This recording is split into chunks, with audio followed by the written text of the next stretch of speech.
This is VOA News. I'm Marissa Melton. U.S. President Donald Trump, on a state visit to Britain, attended a state dinner hosted by Queen Elizabeth on Monday night. It was the first of a three-day visit to Britain that will also include talks with outgoing Prime Minister Theresa May.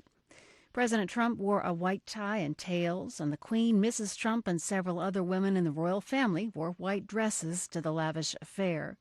The Queen read a message of welcome to Mr. Trump and the First Lady. I am delighted to welcome you and Mrs. Trump to Buckingham Palace this evening, just 12 months after our first meeting at Windsor. President Trump toasted the eternal friendship, as he called it, between Britain and the United States.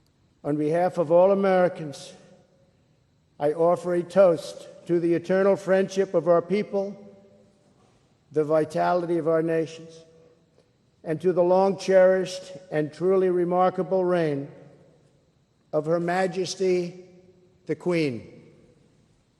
Thank you. On Tuesday, the president meets with British political leaders, including the outgoing Prime Minister May. She is expected to resign on Friday after failing to complete Britain's exit from the European Union. Trump has publicly backed former Foreign Minister Boris Johnson to succeed her. He told reporters before departing the White House late on Sunday he may meet with Johnson while he's in London. In the past, he has criticized May's handling of the Brexit impasse. United Nations Secretary General Antonio Guterres has condemned an attack earlier today by Sudanese security forces that broke up a protest in Khartoum. The death toll now is estimated to be around 30 people, with many more injured. That comes from the Central Committee of Sudan Doctors. This is VOA News.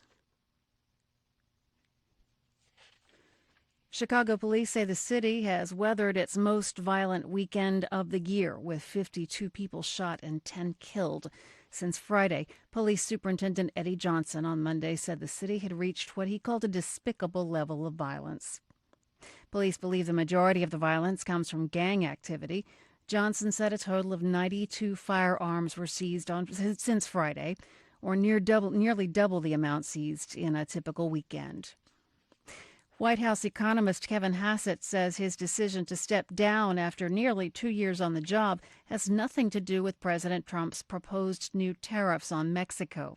Hassett told reporters on Monday that he and acting White House Chief of Staff Mick Mulvaney have been discussing his departure for weeks. Yeah, it's absolutely my decision. Mick Mulvaney and I have been talking about it for a few weeks. I've been looking ahead to it to this summer for quite some time. He said his position as chairman of the White House Council of Economic Advisers is meant to be an objective one, and over time, such advisors tend to lose their objectivity. That turnover, if you study the institution, is very important because CEA is meant to be kind of like CBO, this objective advisor, and the longer you stay here, the closer you get with everybody, and maybe the harder it is to be objective. President Trump announced Hassett's departure on Sunday and said via Twitter that he will name a replacement when he returns from this week's visit to Britain and Ireland. China's Huawei telecommunications firm is officially bowing out of one line of business, agreeing to sell off its undersea cable operations in response to pressure from the United States, because of concerns over Chinese spying. AP's Charles de Ledesma has more. The Institute of Electrical and Electronics Engineers has backed away from barring from some of its activities employees of Chinese tech giant Huawei. The group made the announcement after the Department of Commerce clarified its stance on the issue, which arose after the US put Huawei on an entity list, effectively barring US firms from selling its technology. Meanwhile, fresh data shows a widening fallout from the tech clash between the two biggest economies after China's perennially huge trade surpluses and its efforts to leap ahead in advanced technology. I'm Charles de Ledesma. Officials in Afghanistan say a powerful bomb ripped through a minibus carrying government employees in Kabul on Monday, killing at least 5 people and injuring 10 others.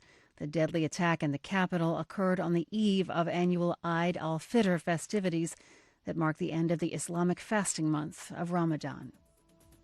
There was no immediate claim of responsibility.